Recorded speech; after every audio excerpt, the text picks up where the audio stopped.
Hello, everybody. Welcome. My name is Deb Hurley-Brobst. I am president of the Colorado Professional Chapter of the Society of Professional Journalists. I want to welcome you to our program tonight about citizen journalism and the dissemination of news. We are so excited to have all of you here at our beginning of our season of programming. We usually run programs from September to May, so this is our first.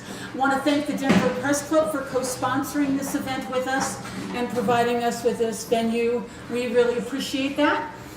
Before we start talking about citizen journalism, I want to direct all of you, because I'm sure you're all SPJ members, right? Yeah. Okay, first of all, would love to have you join SPJ. If you join as a professional member, and look this up, it's $78.75, and there are no local dues. So all you have to do is pay national, and you automatically become a member of Colorado Pro. Any students here, it's $39.50 for a year. We would love to have all of you join us for all of our events. If you go to spjcolorado.org, that is our website, and it talks about the programs that we're doing. The next program is on October 14th at 7 o'clock. It's a book talk. I gotta put on my glasses, with Kurt Wagner. He has written a book called Battle for the Bird, Jack Dorsey, Elon Musk, and the 44 billion fight for Twitter's soul. So if you'd like to come and listen to him talk about his book, we would love to have you there also.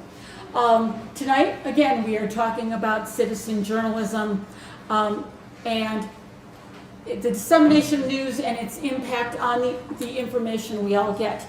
Our moderator tonight is Steve Ferrucci. He's chair of and professor of journalism at the University of Colorado in Boulder. And I'm going to let him take it away. I don't know where to say it. Find a place. Everybody hear me? Yeah. Okay, so yes, I'm Pat Ferrucci. I'm going to moderate this. I was originally supposed to be on the panel, and then Corey couldn't make it tonight, and so he moved me to moderating, which is probably a bad idea, but I will say that my excuse for everything that goes on tonight is that Corey wrote everything, and so if I introduce people wrong or ask bad questions, if they're not follow-ups, they're Corey's. So I'm Pat Ferrucci. I'm the chair of the Department of Journalism at CU Boulder. I was a journalist for like a decade. I'm on the board of the Colorado Press Association. And the reason that Corey originally asked me to be on the panel is because I was the, quote, expert source on what is citizen journalism in the Denver Post story about Do Better Denver that sparked Corey's idea to have this panel about citizen journalism and its role and whatever. We can try to define citizen journalism, that'd be fun. So anyway, I want to invite the panelists up, and then I'll introduce everybody.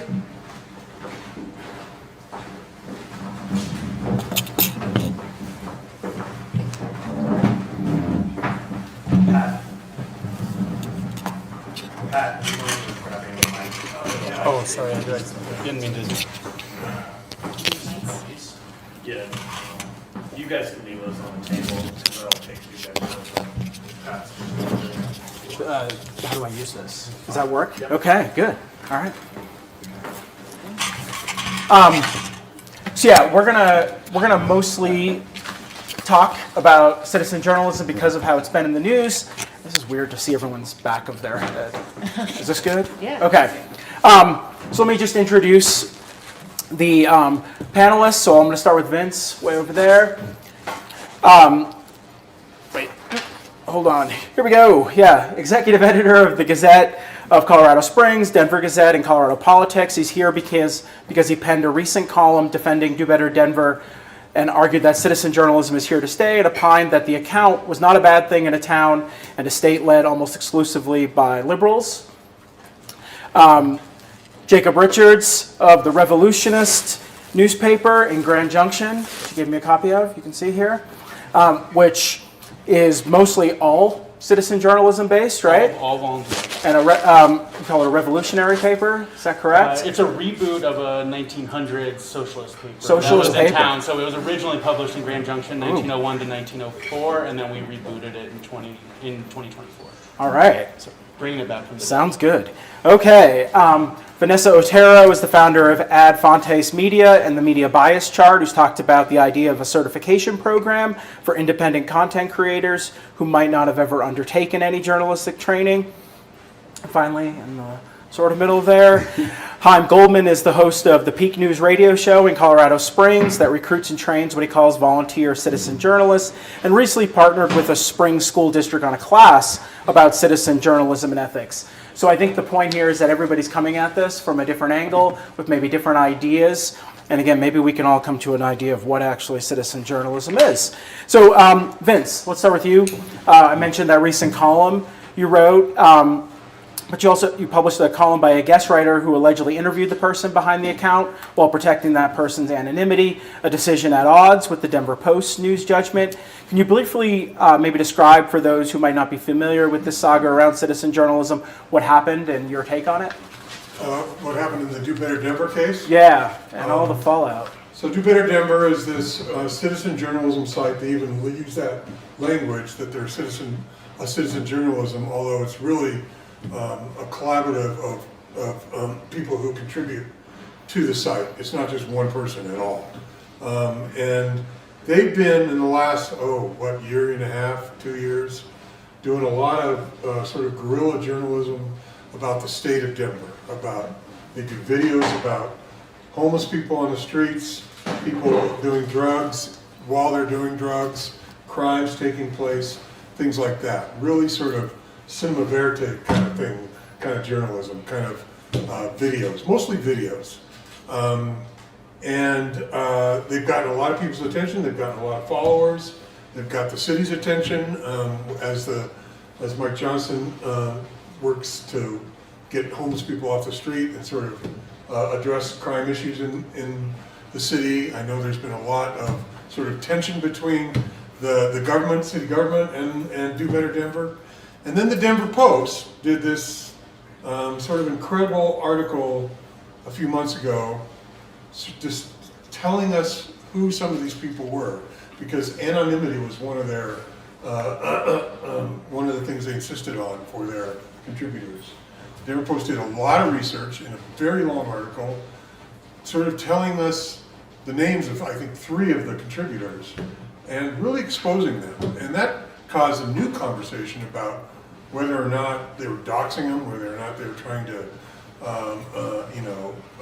undermine what they do, and whether they had sort of a biased take on the whole idea of Do Better Denver, because clearly there was, I observed, a conservative bent to the Post and sort of the mission of Do Better Denver, and it seemed like the Denver Post was really trying to call that out. So that created a whole new controversy, but it also sparked these great conversations about citizen journalism and what is it, what should the standards be of citizen journalism, how is it different from the journalism that I do. I always say, and we'll get into this I'm sure, that the difference between what I do and what a lot of people do now with blogs, with their own individual podcasts, with things like Do Better Denver, is we have editors.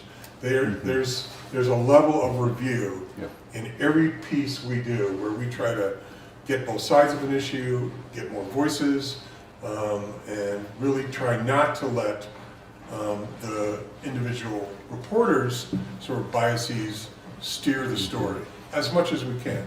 They all have biases, we all have biases, I have mine, but we have a method, I think, to try to sort of tamp down those biases and try to get as complete a picture of an issue or a person or a story as we can. How's that? That's great. Let me ask a follow-up, because I think one of the things that came out of that article was about, like you're talking about, anonymity or transparency or whatever, and forgetting who the Post actually mentioned, because you can argue that they're sources and not the actual journalists as they argued themselves. So not staying out of that kind of argument. Can something be journalism if the disseminator is anonymous? If there's no transparency and no way to actually have accountability then either? Well, you know, And not necessarily about Do Better Denver either, just in general. I'm eager to hear what other people think because we often use anonymous sources. Yeah, right? sourcing is a different thing, real, right? In sort of mainstream journalism. We try not to use them because people hate it when we use them. And you've seen a big argument over anonymous sources. But, you know, I worked in Washington and we relied on anonymous sources all the time because people would lose their jobs if they didn't talk to us.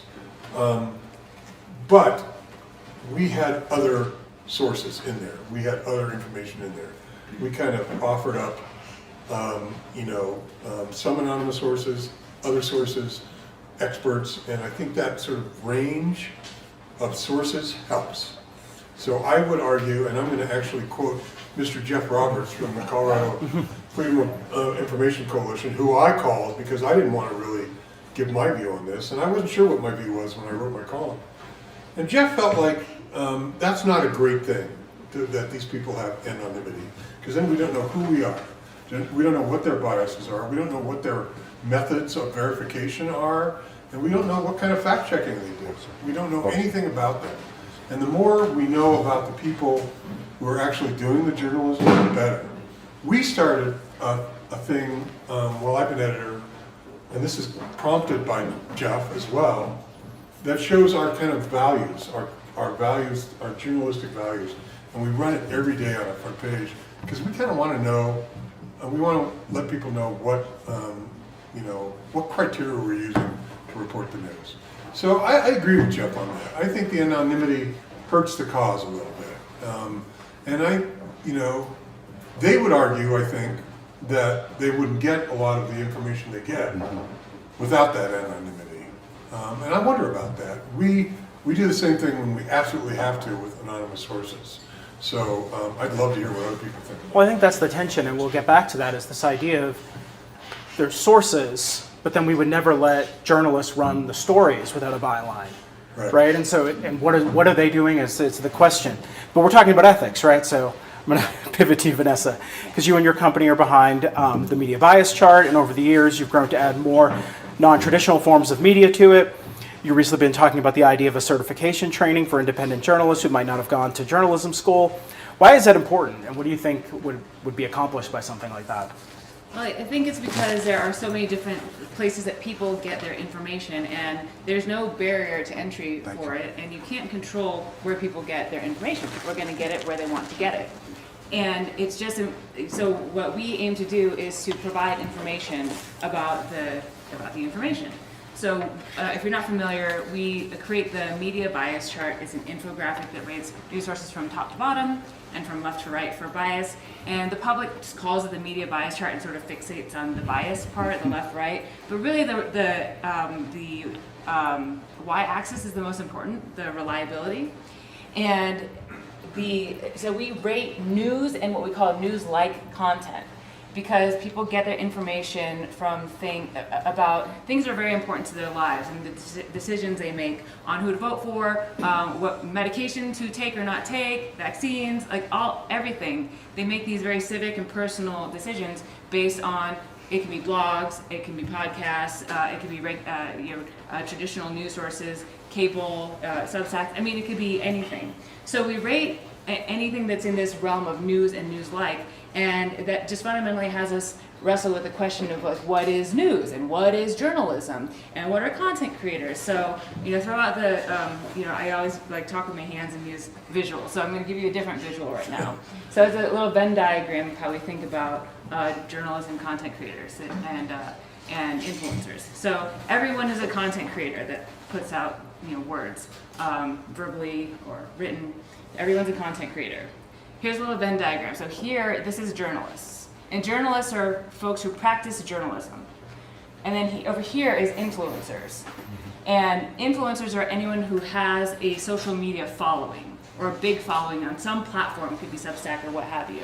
And then where that overlaps, so some journalists are influencers and some influencers are journalists. And we call those either news influencers or news creators. And there's just a ton of those right now. So the question of where one should get their information is not what those folks are called. It's going, okay, get rid of that diagram. Go back to the media bias chart diagram. Reliability and bias here. It's folks that are highly reliable. You know, if it's highly reliable content, then you can rely on it. So we have we've rated these news sources, you know, newspapers and TV channels, what have you, based on the content they put out. So if it scores within a certain, like that top reliable and you know, limited bias range, then it's automatically eligible for a little badge we create that's free. It's just a certified reliable news source of Ad Fontes Media. And we didn't set out to do this because when we first started, people were like, who's Ad Fontes Media? Why would anybody care about our badge? And we're like, I don't know, why would you care about our badge? So, but it's popular enough now, we get a lot of website visitors and some people do care. So we make it available because we've already vetted and scored all these publications. But the line between a publication and a person gets blurred when it's a smaller outlet, when it's an individual journalist, Substack. Sometimes the people have always asked us, well, do you rate the journalists? And the answer is, you know, we try to just rate the content, like grade the paper rather than grade the student. But sometimes they're just synonymous, like the Ben Shapiro podcast, like it's his name. The Rachel Maddow show, it's her name. So the individuals often, they're just one and the same. So lately there's just been a need, like a want, not some coming from the journalism community and some coming from the audience, because they just want a little help identifying and sorting. And so like there is no, other than a journalism degree or experience working at a journalism paper, there is no such credential. I mean, you can join the Society of Professional Journalists, but it's also not a credential, it's a membership. So there's this space where people have wanted you know, some sort of designation, and we're doing some pilots. We're testing out to see, like, do folks want that? Do they care about it? But I think similar to our badge, some folks do care about it. So let me ask a kind of social science-y question that's kind of based on what Vince was saying earlier about how we all have biases. Yeah. How do you operationalize bias when looking at like a story? Like what are you looking for? Because you could argue a lot of bias comes through without, they're not on a page, right? It's a choice of who to talk to. Absolutely. It's a choice of what order to source. Right. And we focus on what we mean by bias is political bias. And bias itself is not inherently a bad thing. There's just appropriate and inappropriate levels of bias for a medium. And when you're holding yourself out as a journalist, the expectation from the public is like a minimal political bias.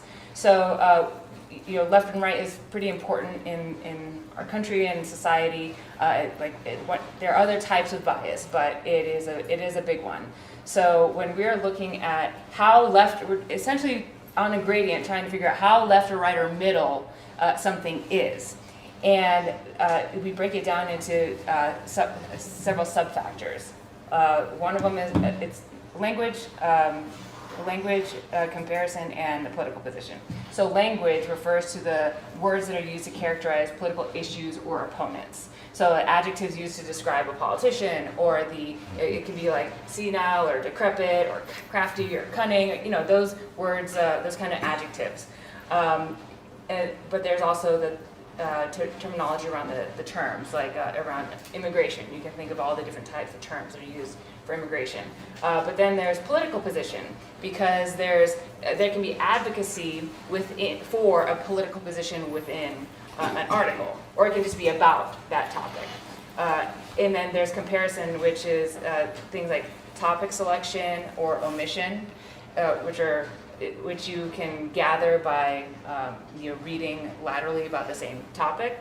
So those are the three sub-factors that we mainly look for when we're trying to quantify political bias, and then one way to mitigate our own, because there's inherent subjectivity when we have humans rating human-created content. So we have every piece of content that we manually rate with a human is with one person from left, one person from right, one person from center, according to various classifications that they do.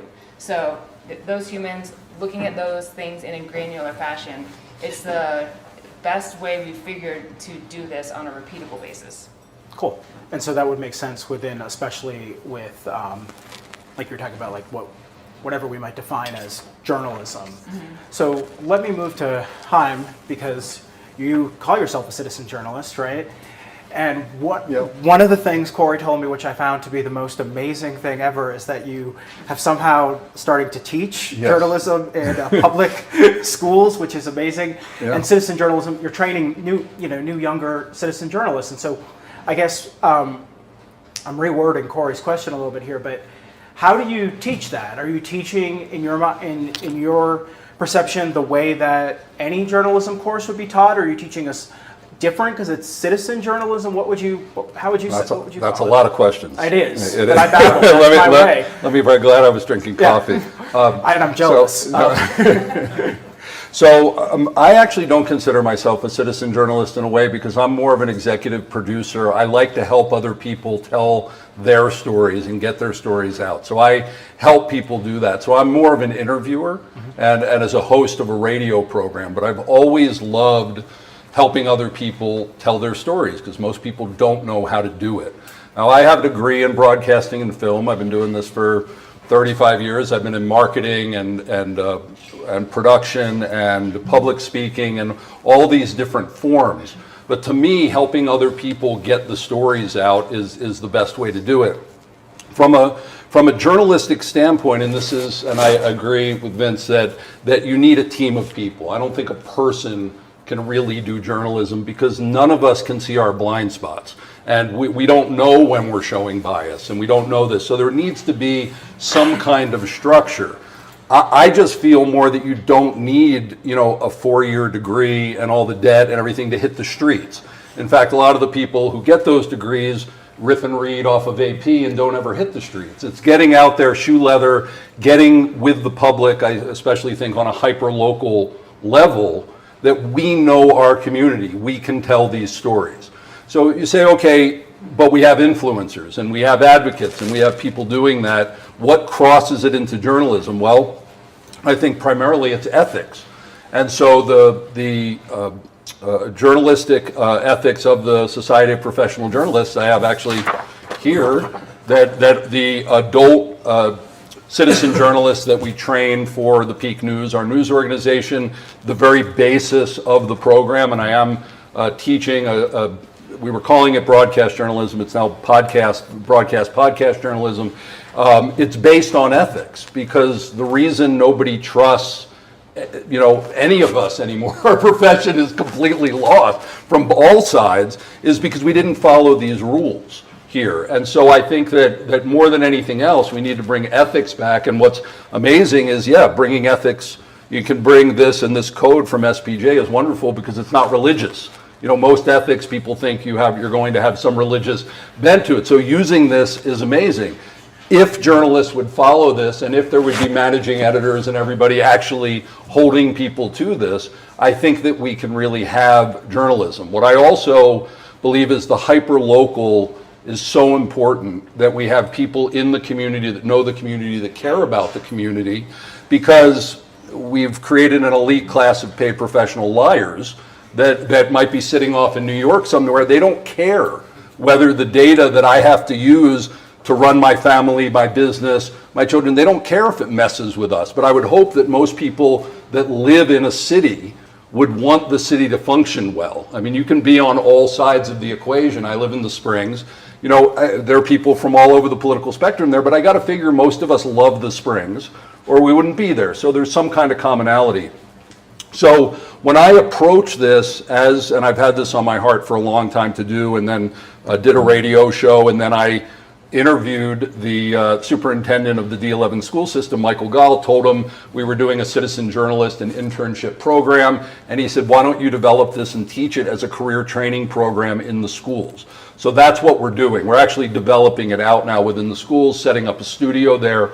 But my job is, how do we take people that want to tell stories, who mostly are activists and advocates, and hit them over the head enough to say, you got to be unbiased as much as that's possible. You have to approach this and give the information that needs to be given, not withhold some information and amplify others that fit a narrative, because we've all got tired of that. That balance, I've come to find is impossible. I mean, we're human beings, so you can't do it. You actually can't do journalism. Let me just say, like, we're trying to recover a lost art that's basically impossible, because even from the point of which stories do you tell, right? By the limited space that we have in the paper, on the radio. Thankfully, because of social media, we sort of have unlimited space. That has its own challenges. But I think that getting a team of people together that say, my goal isn't to get clicks. My goal isn't that I'm going to be famous. My goal is that there's a sacred right of the journalist, sacred responsibility to serve the community. And if I can be serving the community rather than myself, that we can find that balance and we can get people together, as long as we can find people who can do that. So my approach is, dealing with each human being, putting a structure of ethics on top of it, teaching them good storytelling, the legality of things, FCC rules, if you're broadcast, shield laws, things like that, and then go hit the streets. Go try it out and then come back and go through a review process. But holding up a phone and giving a report, I don't know how that can be journalism. But if anonymous people, I just want to come into that, if anonymous people are just giving data points, right? Like, this is happening.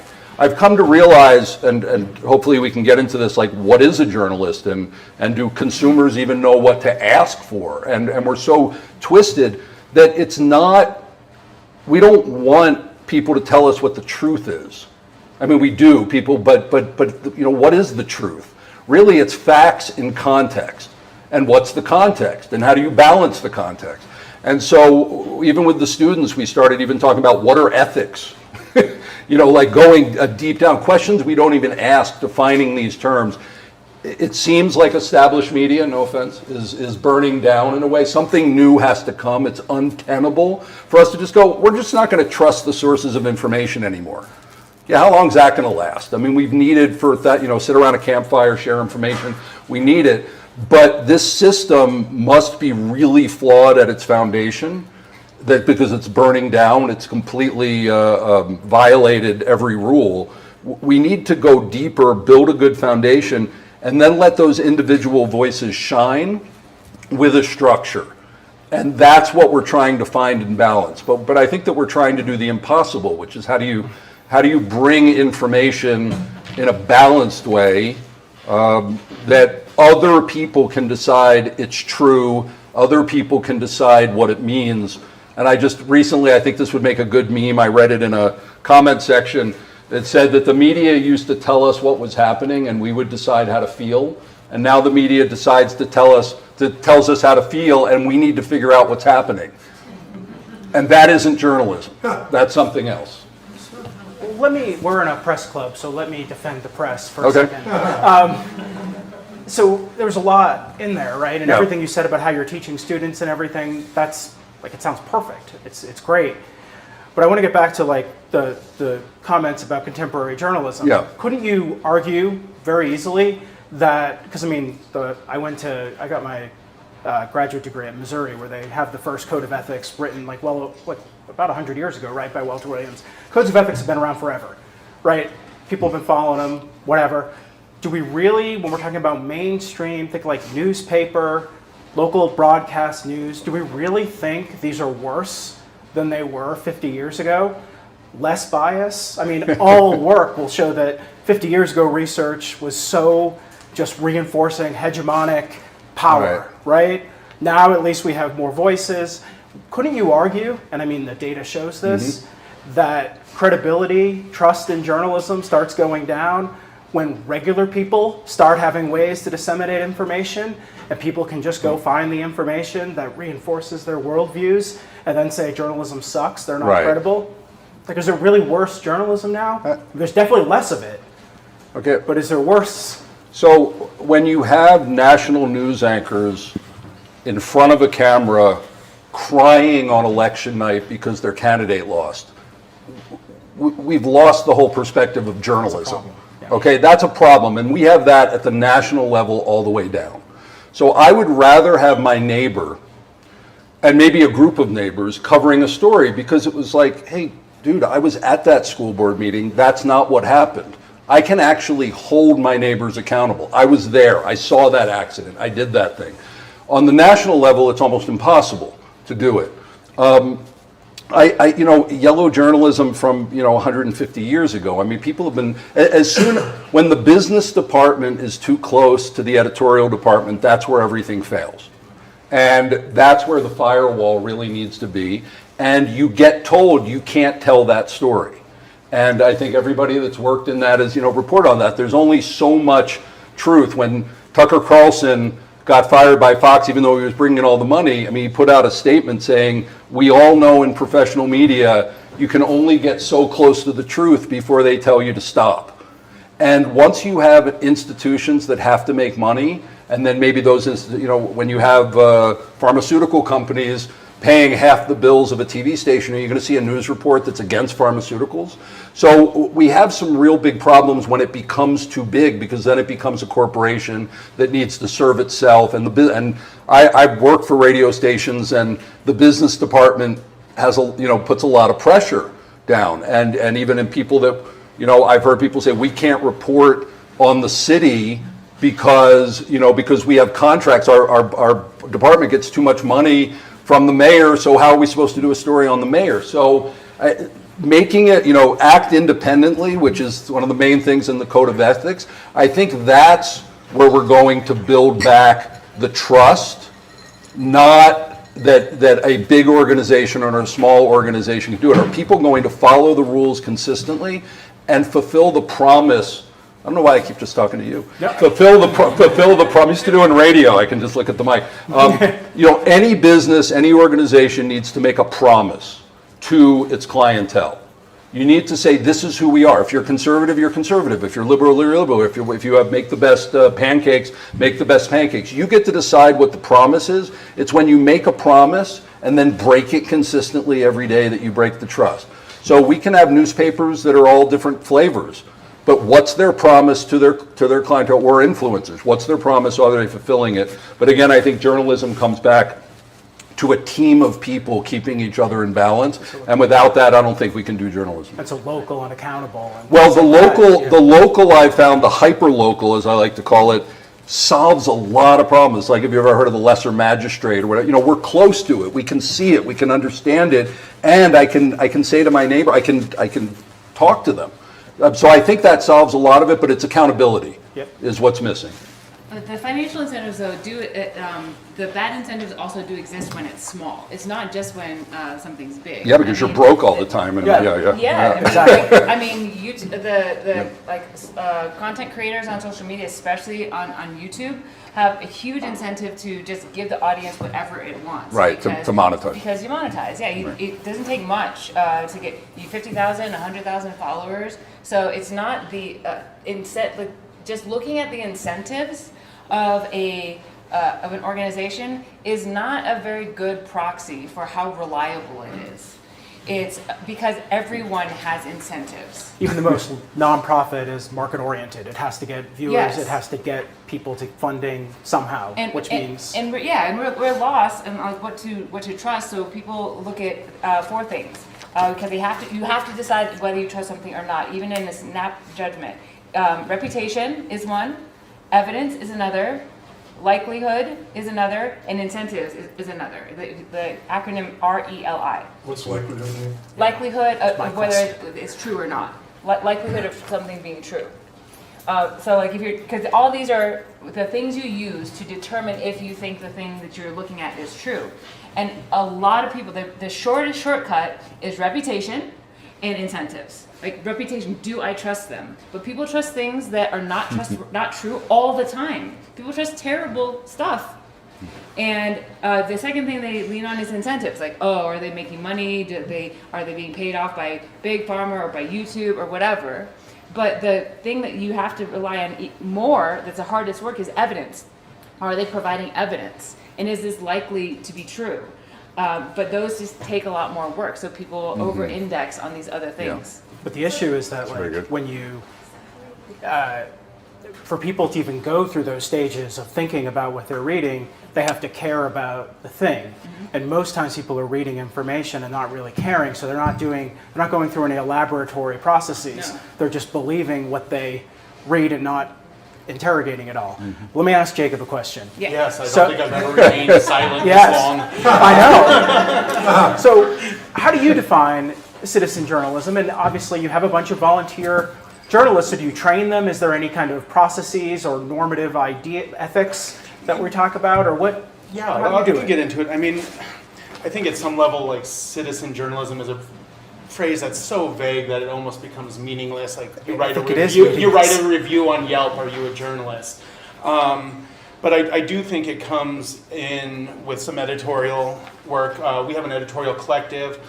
We do use like anonymous bylines. We live in a small town. Grand Junction is a very conservative place. We are left, as in not CNN left, but as in, you know, Eugene Debs kind of left. And vocally anti-capitalist. So, you know, we've published work from homeless folks that are a critique of the services, and if their name was attached to that, they would be blackballed. People get blackballed in small towns. We have published the work of sex workers that are former sex workers about sex work, and they have mainstream regular jobs with the county, and their name cannot be on that, but that's still a true story. So, you know, we don't just take an anonymous thing from an anonymous stranger and throw it up. We know the person, we talk to them and make sure they have the bona fides to be speaking to that issue. I like the term community media or participatory media. You know, so we're pretty different. Like, I mean, we have union electricians editing stories after 10-hour days, and teachers editing stories for people on their lunch break. And we have teachers speaking out about district politics, and they can't put their name on it without facing repercussions. And so we'll use a pseudonym, but we like to have fun with it. Like, I use Claire Blaine was the first teacher in Mesa County. So whoever went to try to figure out who wrote this got a nice little history lesson for free. So I think there is a place for anonymous bylines. I think having an editor that is public can be that kind of credibility that your writers that do need to remain anonymous. That said, it's probably about 50-50 on our writers of who wants their real name on it or if they want to use a pseudonym. But I'd love to just, I mean, I really think the bias thing is an unavoidable thing. And I think it's the best we can ask for is being very straight up with your readers. Like, we're titled The Revolutionist, and we snagged the masthead and the byline, or the tagline, from a historic newspaper. And you know, we do take a side because I really don't think there is left and right media in the media sphere. I define left as being anti-capitalist. And so, you know, we talk about objectivity, but is there a labor report right before or after the market report on the nightly news on any of them? There's not, you know. Imagine if there was, what people's thoughts about unions and belonging to unions and the power of unions would change if there was a union report right after or right before the market report. All research on our country shows that we don't have a left and right journalism. No. We have all kind of center little this way compared to Europe or other countries. And I think even that, you know, attempts at like balance can be misinformed and misinform the public. Like, okay, we're gonna have somebody who studied climate science for 10 years, and then we're gonna interview some climate science denier that's funded by the oil and gas industry. Is that really adding to the story? Is that really getting our readers and our viewers towards truth? And I don't think it's possible, and I really think following the money is a big part of that. We are funded solely by subscription sales. People have been like, can I donate? I'm like, you can buy a subscription on a sliding scale. That's it. Because we don't want to be beholden to advertisers and those needs that they have. And we don't want to be beholden to nonprofits. I don't want to take a grant and then have to do X number of stories on this topic a year. And that is hard. And so that means we are accountable to our roughly 200 paid subscribers. And you know, every month we lose some, and you know, most of them resubscribe, and we always get a few new ones. But that's who we're you know, accountable to, not anybody else. And I think that gives us a lot of freedom to break stories and tell stories that aren't being told. And I think we do a good job of that. We do have like an editorial collective, and since we all work real jobs surviving late stage capitalism, it's a signal chat. And we're like, hey, what about this story? What about the last part? Is that going too far? Is that going to get us in trouble? Is that going to get us sued? Is this accurate? In terms of balancing a story, though, I do ask that everybody, like if there's a target of it, if we're going after the mayor of Grand Junction, we need to at least give him a call and a chance to respond and get a quote in, and we'll quote it. And nobody's ever said we've quoted anybody incorrectly, but I don't. If the whole story is about his corruption, I'm not going to give him a lot of airspace. I don't want to give a lot of airspace to a public information officer who is a paid spinner. They're spinning the story. So I think you can get their quote, you can get their statement, and you can put it in there and do it right by them. But I think giving kind of people's PR people undue space in your magazine is hiding the truth every time you quote from PR people. All right, we have a time to open it up. Yeah. I have a question. So there's a lot going on right now, and we have just such a variety of different people. I have like 7 questions, but I'll so when I first encountered citizen journalism, I guess it would be when Captain Sully landed the plane in the Hudson River, and that was when Twitter really blew off for news coverage. Another example of that would be the Boston Marathon bombing. I'm wondering, were there any early days of citizen journalism where you were like, this is how we can start disseminating information, we can take care of each other, we can hold these people accountable? What were some of like your earliest experiences with citizen journalism, not maybe as it is today, but how it was when it was first like happening, when social media was really rolling out, and how did it impact the way that you approached your job, if at all? Can I just play the academic role for a second? So citizen journalism first started in the 90s as a term where journalism organizations would bring in citizens to write about their town, and then there'd be editorial things. And since then, it's been bastardized to mean a whole bunch of different things. So, yeah.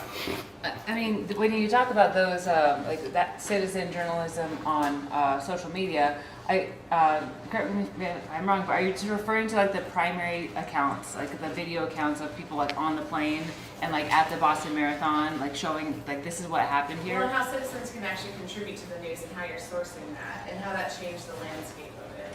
Yeah, definitely. And I think that that kind of a camera in everybody's pocket, like being able to film your police officers or ICE Rodney agents, King, yeah. right? Isn't that the most amazing citizen journalism? Yeah, I mean, but those are a form of just primary sourcing from a particular viewpoint, and it can be a fact without context as well. I mean, you can have the video that's just the the kid with the MAGA hat from the Catholic school and the tribal leader, and then that like video clip was just it was a primary source from one point, but that one didn't capture all of it.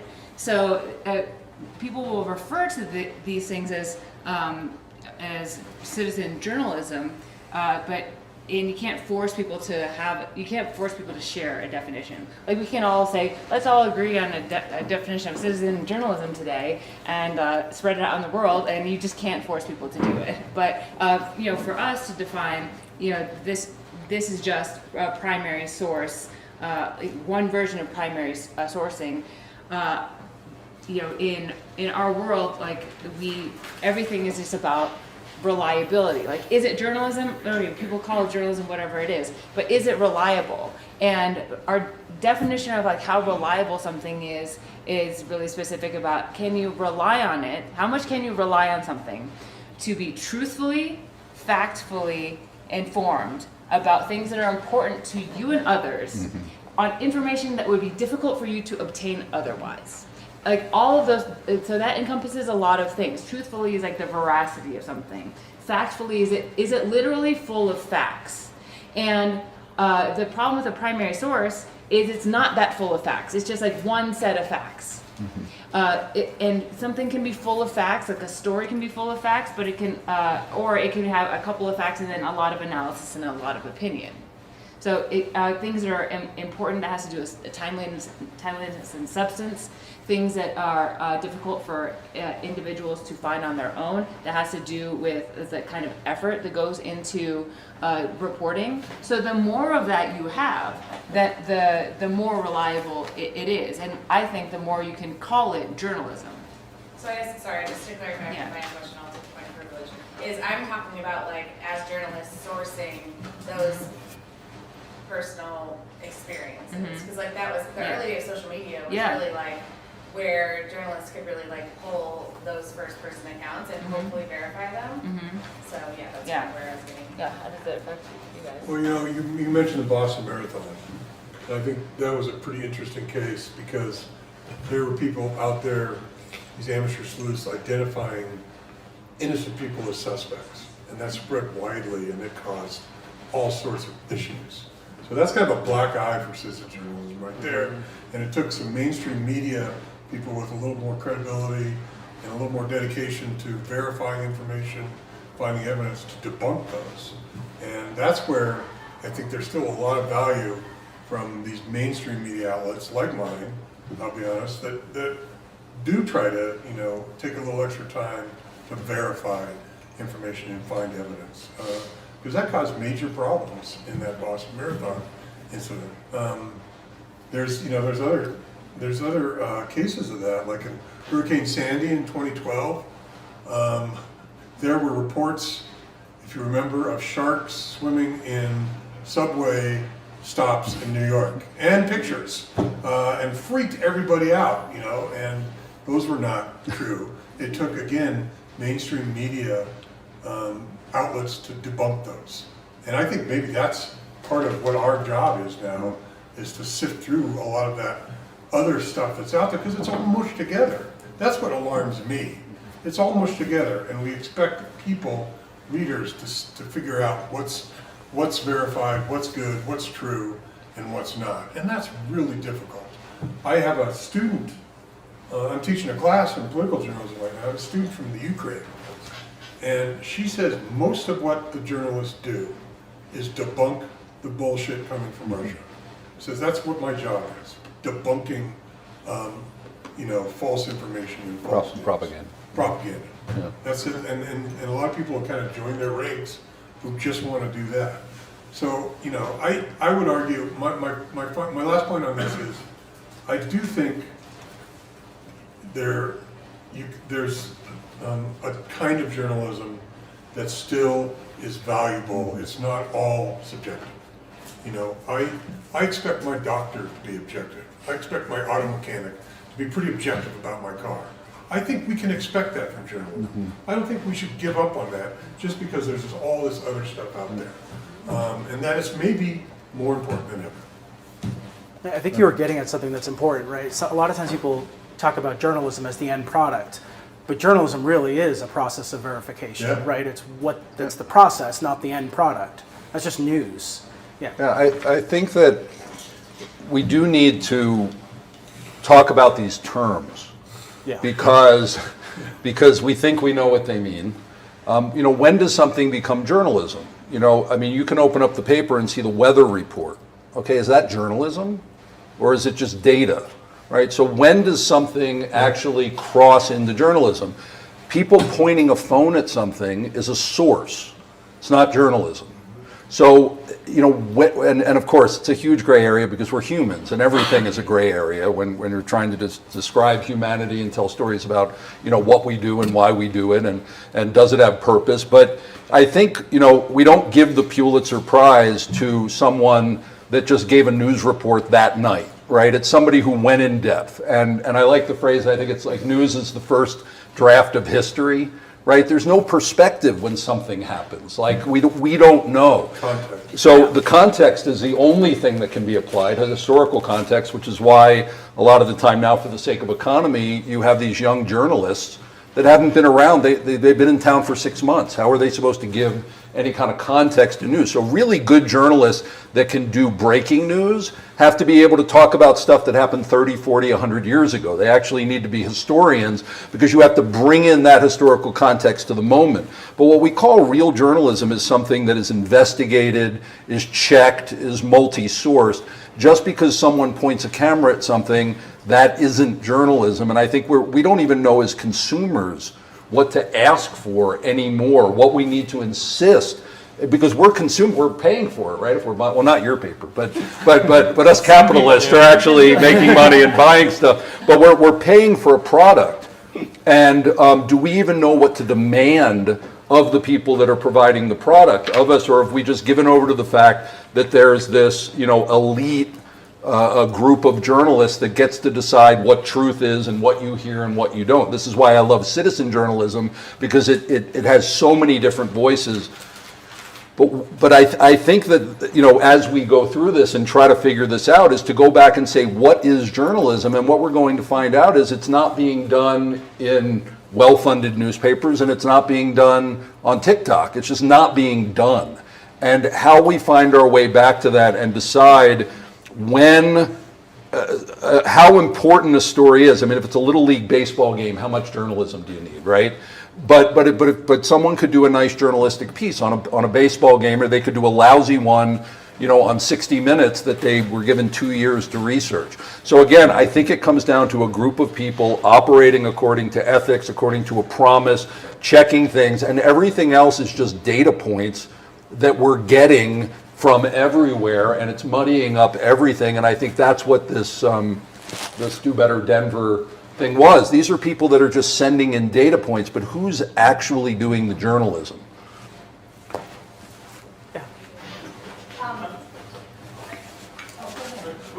I was pointing at her, but you can vote one.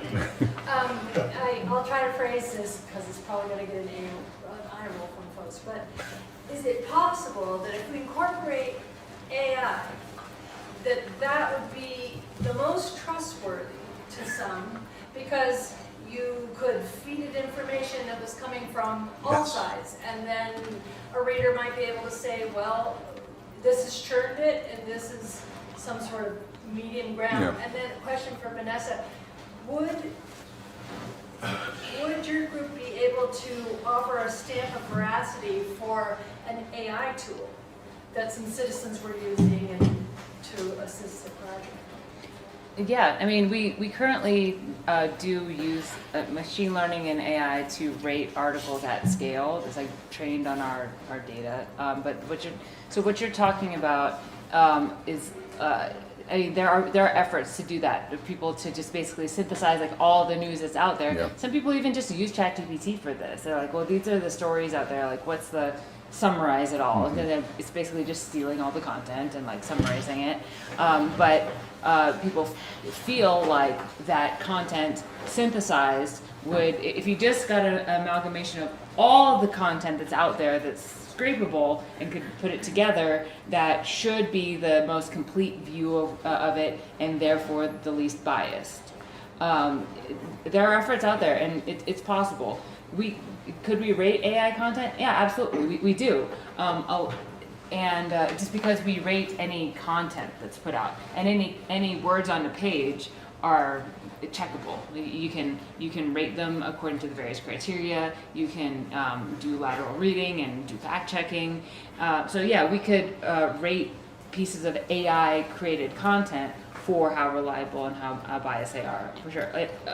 The biggest use cases that we see for those, though, are not the greatest. Are not for high quality journalism. Therefore, filling pages on websites for clicks, and you see we just see a lot of low reliability content generated that way, and you just have to read it really closely. Like they'll be talking about Trump, and it'll just say former President Trump, even though he's the president now, and you're like, you have to have a few little clues in there that it's not. It makes a lot of errors. So because of the high error rate of LLM-based AI, most of that stuff that gets put out, even if it's synthesized from a bunch of stuff that's scraped, the error rate is is so high that the most of the content just doesn't meet the standards that you would expect from most high reliability publications. But if it was coming from a transcription, like this event, would that be a little more trustworthy? Well, I don't know if you've like read AI transcript summaries really closely of your Zoom meetings and stuff. They're not great. But They're a lot wrong. AI is made by tech companies Yeah. who are not transparent with their algorithms. And algorithmic bias is worse than any kind of human bias because you can know human bias, right? Like, there's no magic bullet in AI that just produces something that's perfect. It's all comes from humans. Machine learning starts with humans, human coders that do these things. Yeah, And humans Not, have bias. not for long. Yeah, well, We would Right. need to verify the algorithm and the code. Right. You know, I'll never we give have- you that. We have Grok AI constantly spouting off about white supremacy when you start asking him questions like that. Like, that was baked into the system, Exactly. for sure. And unless you're in the back door and able to analyze the code, you don't know what the bias is on AI. I think that AI has great possibilities. It's obviously getting better and better. I mean, if you've seen videos produced, 6 months, a year from now, we're not going to know whether it's real or not. And I think we better start baking humanity into the algorithms, or they're going to tend toward the bias and the polarization and the everything that we're seeing. Which algorithm to use and if it has a bias put into it. But let's say there can be one that's actually unbiased, that it's out there. I think that, let's say the example of a school board meeting. We have 5 journalists that go to or citizen journalists that go to a school board meeting and they take notes and they put out a report. Now they could all sit down for hours and argue over who gets the top byline and who is this, but what if all 5 of them put the information into AI and let it write an article from those different perspectives? Now, what I think we need on top of that is the credibility of which reporter has more credibility, less credibility, because not every idea credibility is the same. So if we could have some combination of sort of crowdsourcing the information with credibility bias based on previous work and things that have been tested, if we had that combination, I think that this could be very, very powerful. And in fact, news stories, it's like a movie. Every movie starts in the middle of something and ends in the middle of something. Like, news stories don't have a beginning or an end, right? They're just a snapshot of time. And so if we understand that stories are continually developing, what if that news report had reporters, it had all this data coming in from national, local, whatever, and it was constantly updating and forming a more credible story as it came in all the time, if you had a way of balancing the information and not just throwing it into a blender. I think that combination could be really used well with AI to keep single people from putting out a narrative, that's their own. And that's the democratization, I guess, or, of the whole thing. But then again, how do we weight the information? How do we trust it? But I think that overall, getting it from more sources, not less, is going to build trust faster, because right now we've all gotten sick of the individual people who have been able to game this system from their high platforms. And so I think to build trust, which to me is the most important thing, is we need to get trust back in the system, or we're all going to say, well, that's a great report, but I don't know what to believe. If we don't get that back, we've lost as a society. We're never going to trust information, and our cognitive dissonance is going to snap our minds, if it hasn't already, over this stuff. So. So I want to address this to Jacob, but anyone on the panel can answer too. What we're talking about here is a beautiful thing. We are saturated with journalism, with information from all different sources. Somebody mentioned even a Yelp review person could be a journalist. Long ago, before I went back into mainstream journalism, working at Jason's, from Venice, I was the editor and had a great time being the editor of the Boulder Weekly, which is an alternative news weekly. Most of my staff at the time were about socialists and working at what couldn't be more of a great example of capitalism This was an advertising-funded newspaper. Now, capitalism supports even your newspaper, Jacob. We have all of these, we're saturated with all these media. We even have a socialist newspaper editor from the Western Slope here.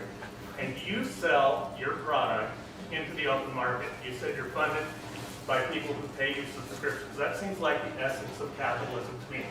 And if we were a socialist society, central authorities would pick and choose who had a voice, a public voice at all. How are you not part of the capitalist newspaper industry? Well, I think you're conflating two different things. Commerce and capitalism are two different things. Just because yeah, I mean, did Capitalism they is not? a system. Yeah, it's the system of owners and workers, whereas just selling stuff, being a lot of socialists 100 years ago really were working on like worker-owned cooperatives and worker-owned businesses. They're still in business, but they are sharing the profits of that business equitably amongst a collective of workers. So I think you are conflating commerce and capitalism, and they are two very different things. But while we're at it, a Gallup poll came out at the beginning of this month that found that only 54% of Americans have a favorable opinion of capitalism. So who's serving those 46% of Americans? And I think that's a big part of why they don't trust the mainstream media, is because they constantly have a media system that does not reflect their lived reality. It's why people didn't vote for Kamala Harris, is because they kept telling us the economy was fine, while working class people had never struggled harder in this country to make ends meet. You also have kind of this idea of objectivity really alienates and makes journalists, I feel like, kind of this class above regular citizens. And we continue to use all these kind of euphemisms about the genocide in Gaza. 62% of Americans call it a genocide, and 62% of Americans want it to stop. 92% of Democrats, the base, wants it to stop, and 90% of the representatives in the Democratic Party get money from AIPAC. So I think we have like a problem with reality not being reflected in journalism that we see today. And we're not dying of too much journalism in the Western Slope. We have serious news deserts. We have towns that have one conservative paper that publishes once or twice a week. And we have reporters that are working 6, 7, 8 stories a week and are just fried. And they're doing a lot of working off of press releases and ending a story at an official denial, and that's not journalism. I really think journalism needs to go back, and I can't remember the person's name, but to comfort the afflicted and afflict the comfortable. I'd like to make distinctions between like the role of like whether there should be objectivity in journalism or whether there should be like truth-telling, advocacy, or whatever. I think there's different. Having bias is appropriate for the medium is critical. So there's a place and a space for like advocacy, and you're telling the truth as you see it from a particular point of view from your paper.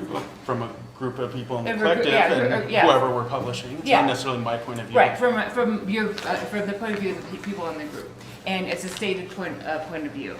But you talked about you wanting your doctor and your mechanic to be objective. So there are folks in society, and you talked about the NBC or the national news anchors crying on TV, and how there are some places where the public wants and expects not neutrality but fairness. Yeah. So it's being neutral is just like, well, both sides have a case. Right, all ideas are the That's same, it. yeah, equally valid. But we yeah. ask, and there's like certain positions in society where it's very important that the person be fair but not neutral. Judges are asked to be fair, not neutral. They don't just listen to both sides of the case and they're like, oh, you both have a point. Like they decide who wins. Right. Referees too, Yeah. and like judges and referees do have they have their biases, but like the highest rigor is expected of them to put those aside and be as fair as possible and put in the structures to do that. And there's news reporters that are, if they're saying, like, they're not saying we are delivering the news as we see it from a particular point of view, that it's conservative or liberal or left-wing or right-wing or socialist or whatever. If they're not saying that, if they're saying we're trying to deliver the news as fairly as we can, that when you have that expectation, we should, that is a important and functional place in society. So it's like judges, referees, those news reporters, and also like there's a fourth one, ourselves. Like we rate the news. People have absolutely that right to expect that we minimize our bias as much as possible. So I wouldn't give up on it either. The idea of objective news reporting and that kind of journalism to produce the news. Yeah, and it goes to what does objectivity mean, too. We've bastardized it to mean doing both sides of a story. It means a transparent, fair process. Objectivity, I don't think is the right word. I think it's fairness. Yeah, exactly. And I would say the chief of police of Grand Junction would not answer my questions in an email if I had treated him unfairly in past articles. So the fact that I can still get access to and interview these people in power speaks to the fact that we do it fairly, even though they may not love that we're publishing this story. And we really try to work with that, with our kind of up and coming writers, and really focus on like, hey, if you're going to go after this person, you need to give them an opportunity to make a comment about it. And that is that fairness versus objectivity, because I think this idea of objectivity is a myth, very much so. We don't have a labor report. The New York Times makes no distinction between the New York Times and a street pamphleteer, okay? The what does? The Supreme Court makes no distinction between the New York Times and a street pamphleteer. They've worded it that way. They have equal rights in this capitalist society. That would not be the case in Venezuela. Venezuela has opposition media. They have opposition TV channels. We have a federal government that is requiring Pentagon reporters to clear all their reporting with the Pentagon. So I feel like you're just describing capitalism. And that's not really true. State by state, there's whole different laws that they apply to journalists versus not journalists, where judges then have to interpret what is journalism. So, I mean, that happens in this country. The Supreme Court made a ruling about a very specific thing, about freedom in general, but not about the press necessarily. Okay, well, I haven't found that from state to state that freedom of the press is significantly different. Think about shield laws. Think about the all kinds of things. Do you want to go? Yeah. Yeah, I saw your hand first. Sorry. Question about this is a great panel, so thanks for all the comments. But the phrase from the elements of journalism, the discussion of the journalism of affirmation, which I've really been thinking about a lot. So the idea that we're journalists and journalism who are just affirming, readers' audiences are going just to get their worldview affirmed. How do you feel that concept squares with citizen journalism? Is that a risk of citizen journalism? Journalism of affirmation?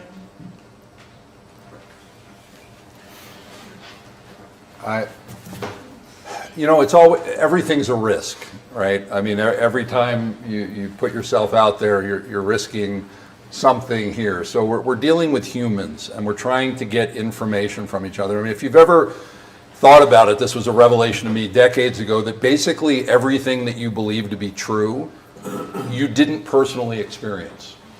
Anything that happened before you were born, absolutely. But you weren't there at any of these places. This is why, thou shalt not bear false witnesses in the Ten Commandments. A society has a problem if people lie. If you've ever had a child in your house that lies, it disrupts everything.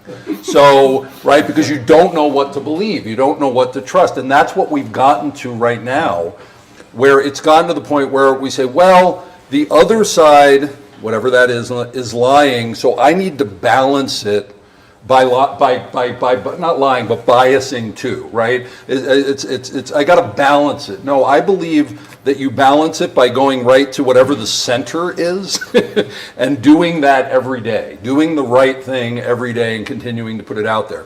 People are going to look for confirmation bias. We all want it. We all do it. But are we going to demand, I don't want to say truth, are we going to demand journalism, because that's the word that we're using, are we going to demand it from those that are claiming to provide it?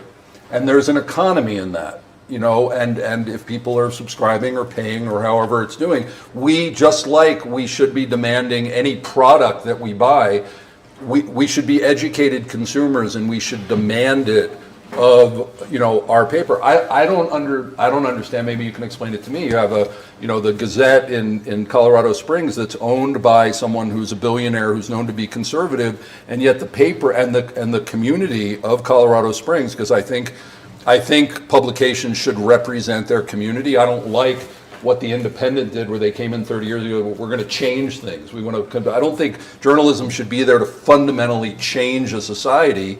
I think it can change aspects of a society, but to fundamentally change it, no, I think it should represent the society. So I don't understand, how a paper that's owned by a conservative seems to be going, more liberal or progressive or whatever you want to say, like that people look at a paper and say, this isn't journalism, this is bias.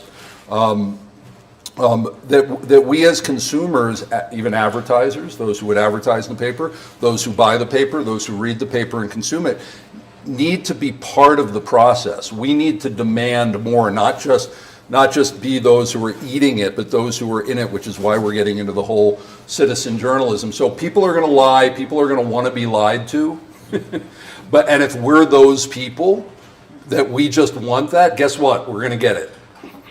But if we get out there and demand differently, then we won't. And I think, again, the more that we get involved and operate under ethics and with accountability to each other, we can try to achieve it.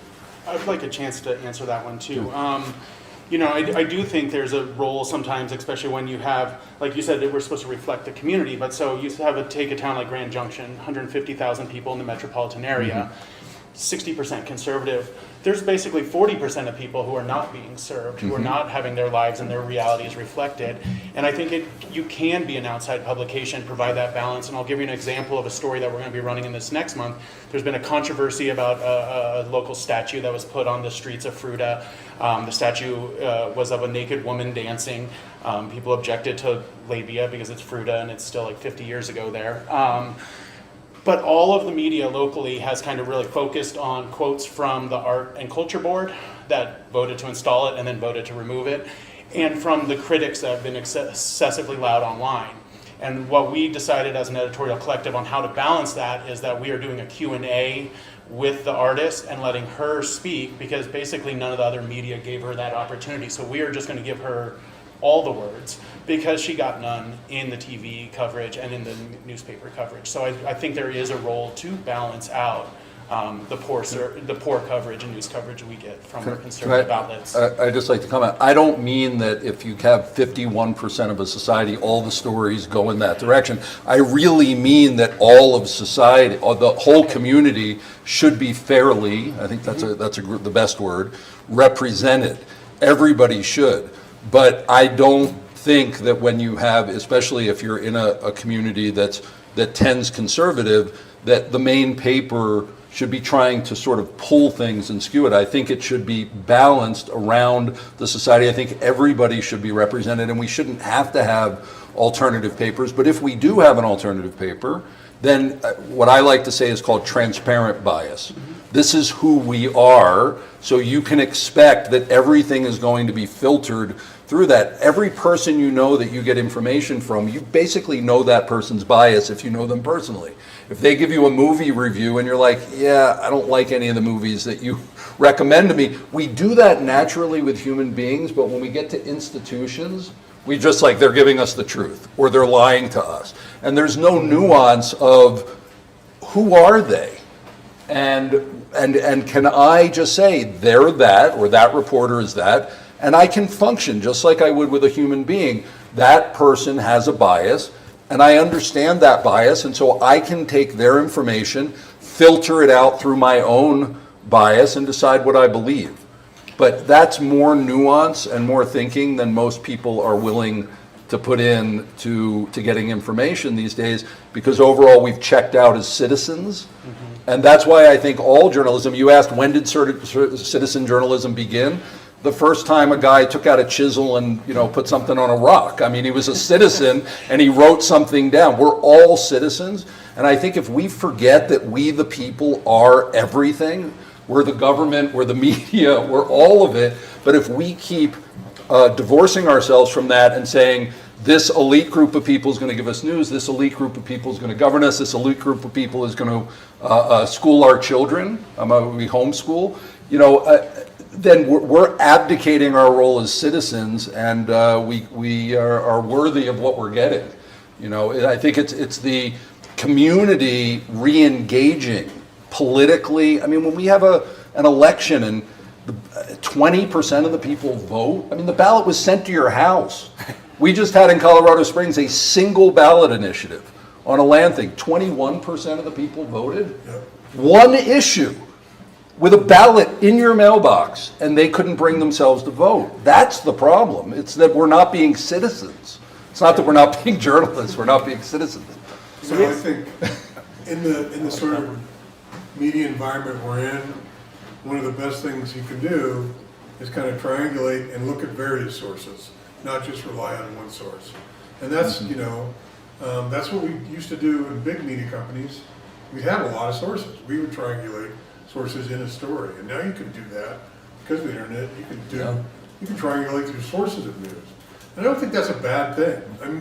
The turn of the 19th century, New York had 400 newspapers. So, there's a lot, really? 400 newspapers. So, and they all had a point of view. They were not, nobody was trying to be objective then. But all those different voices, not bad, but God, it puts the burden on us The to consumer. sift through it. And there's media literacy that I don't think is high enough right now for people to be sophisticated about sifting through all that. But I don't think it's a bad approach right now. I must compare about 10 news sources a morning every time I wake up. And just to see how they handle the news in different ways. That's not a great answer, but with what we have right now, it's not a bad way to approach. But that's broad basing, yeah. So we have time for one more. So, Sure. So in relation, I'm sorry. Yeah. yeah, Yes. yeah, earlier. Thank you. Being as a human being, we are the product of each person. We are the product of the upbringing, education, socioeconomic. So the word bias is being kind of really worked on, but it is the most natural thing of any human being, and that goes with the even the story that people read. And that also, of course, applies to citizen journalists. So it is not a dirty work. I don't see it as a dirty work. It's natural. Facts that are missing in any or many reporting, whether big corporations, and we don't see the facts, and we don't see what is also known as the historical common sense attitude. One of the things, the lady here, she left, the spot journalists that have a camera, like George Floyd, people were videotaping. This is something, a factual thing that happened, and then journalists came around and reported. But we have that. One question is that, what do you think of the criminalizing now of if you're now standing in front of policemen and videotaping what's going on, then you could end up in jail? That's one. It's happening here.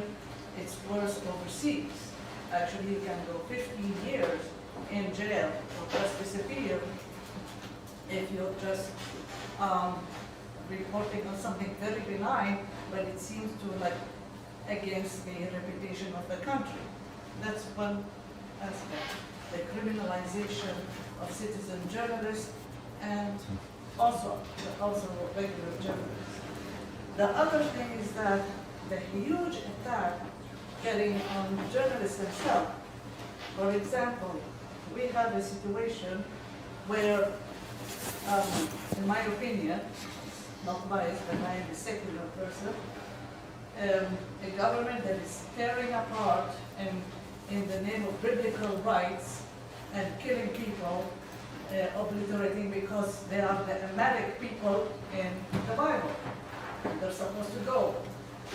Then you have, I don't know what is it, the Trump people, the son-in-law of the president, say, I want to wipe this, I want to cleanse it, and build also resorts. 250, 300 plus journalists died, killed, and plus their families.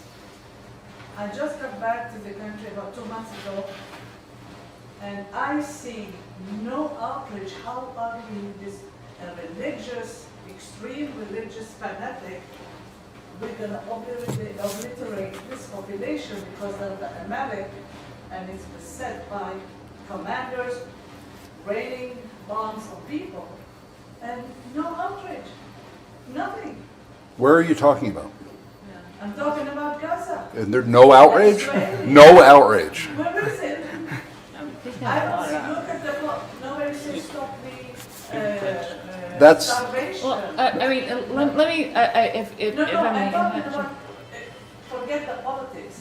I'm talking about a government saying, we're killing, this is our land, these are the Amalek, we have the right to kill from the old man to the baby because they're going to grow up and be terrorists, and we're starving them to death.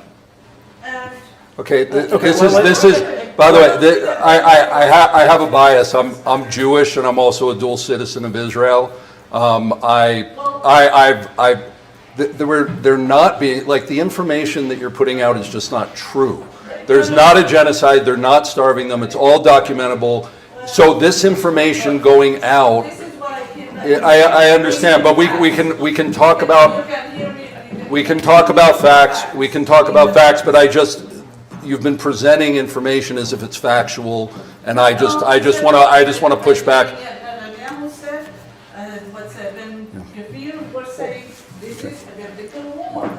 Well, let me just wrap it up and We're out of time, so Yeah, let's. If Israel wanted to commit genocide, it could have done it a long time ago. Yeah, let's get to the journalistic I mean, part here.